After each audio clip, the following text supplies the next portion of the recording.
Does your jazz practice feel scattered and random? Do you have limited time and you want an efficient system that is actually useful and helpful? If you feel unproductive, it could be from a lack of time, but really what's probably happening is that the material is not connected. A short practice session works really well when your playing is musical and the exercises are intentional. Welcome to the Jazz Improv Institute, which provides educational materials and improvisation lessons online.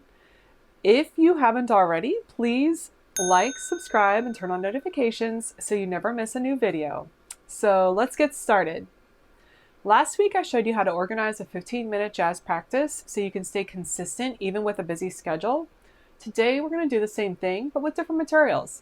We're going to work on guide tones from a standard, a time feel exercise based on a tune you probably already know, a classic jazz lick, and a simple two-chord flow. Each of these has a specific purpose, and together they create a short and effective practice session. Guide tones. We're going to start with playing guide tones from Bluesette. These guide tones are actually very similar to the ones from last week for confirmation, but Bluesette is in 3. Don't worry about what guide tones mean, it's just the 7ths and the 3rds of the chords, and I've written it all out for you, so just go ahead, download the PDF, and the link is in the description. It's free on the website. Now, before worrying about scales or speed, you want your ear and your sound lined up with the harmony. Guide tones do that better than almost anything else. For this part of the session, you're going to play guide tones as long tones, 1 note per measure, no rhythm, pressure, no rushing, just let each note settle. I want you to get out your tuner and watch as you play. Focus on center tone, steady air, and smooth transitions between the notes. Let the harmony move underneath while you stay calm and relaxed. If you're practicing with other people, one person can start at measure 1 and the other person can start at 25. It's a 24-bar form. And this isn't just tone practice. You're training your ear to follow harmonic movement without having to think about it. 1, 2, 3, 1, 2, ready.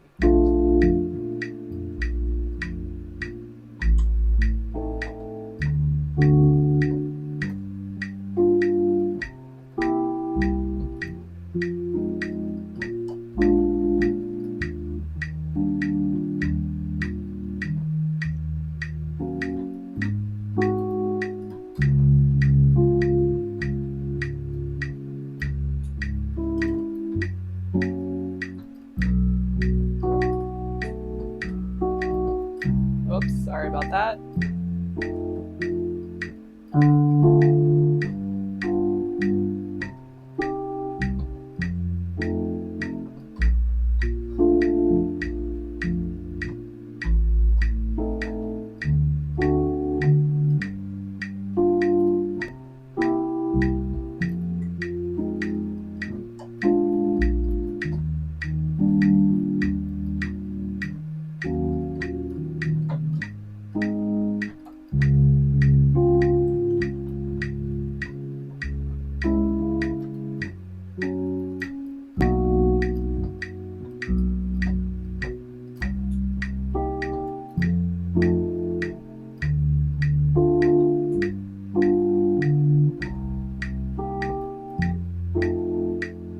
Next, we're going to work on time feel, but without soloing yet.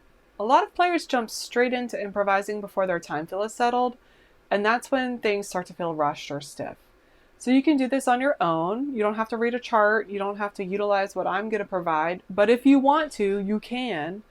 I want you to play a melody of a tune that you know really, really well, but instead of playing the melody, I want you to do the whole thing as 8th notes, a stream of 8th notes with a swing feel. I have an example with Bye Bye Blackbird in my ebook. 1, a 2, a 1, 2, ready, go.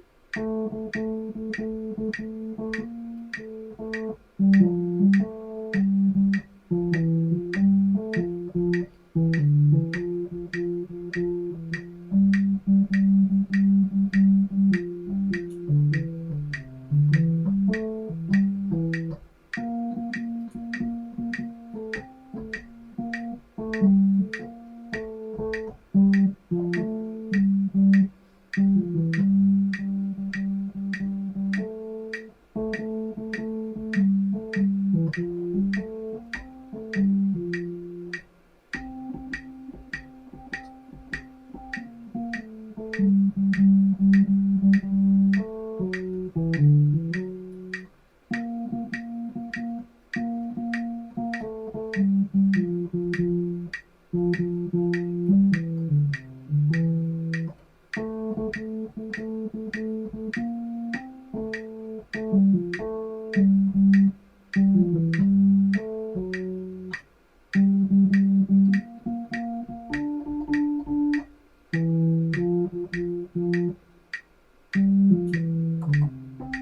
purposefully wrote that with a lot of repeated legato notes to have you work on your legato sound. For horns, this is really important. Piano, not so much. But guitar and bass, any stringed instrument or horn, you're going to want to try to work on being able to play repeated notes legato because that's the default for big band playing, as well as that smooth sound for jazz improvisation, if that's the sound that you want. And it's harder to do, so we want to work that skill up with an easy tune. Now we're going to get into some vocabulary. We're going to review the 2/5 enclosure from last week. I'm pulling up the music over here. So instead of running through all 12 keys, we're going to go through 4 today. If you want, you can keep going. 1, a 2, a 1, 2, ready, go. G minor, ready, go. C minor. F minor. All right, so once again, you just want to go a little bit at a time with that. Just do 4 this week, maybe do more next week. If you want, you could do all 12 keys, but you don't have to. Last week we did 3, so we're just adding 1. Once you start really internalizing it, it becomes much easier as well. So now I want you to do a 2-chord improvisation session. So for the final part of this session, we're going to work on creativity just using 2 chords, G minor 7 to C7. You don't need a full tune to practice improvisation. 2 chords are more than enough. So I want to start with just 2 minutes of chordal tones like this on your G minor.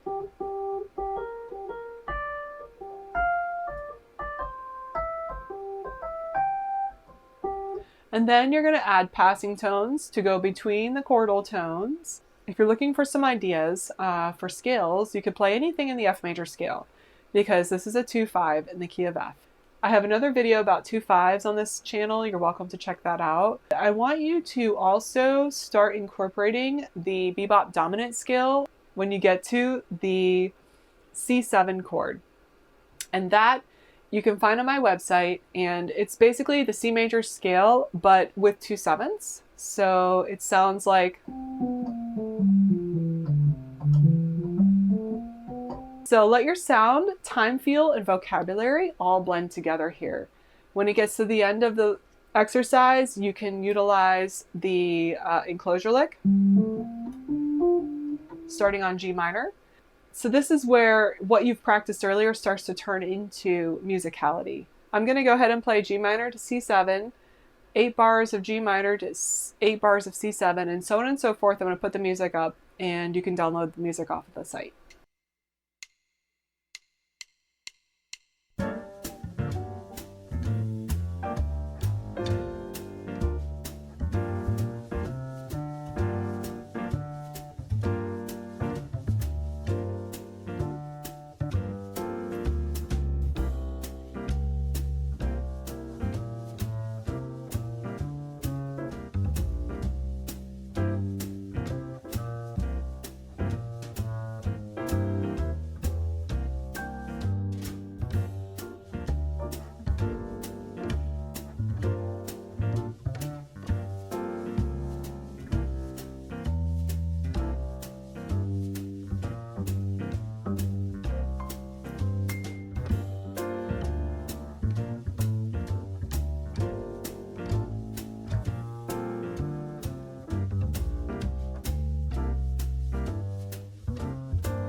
In just 15 minutes, you worked on sound, time, and language, and in a way that's not overwhelming.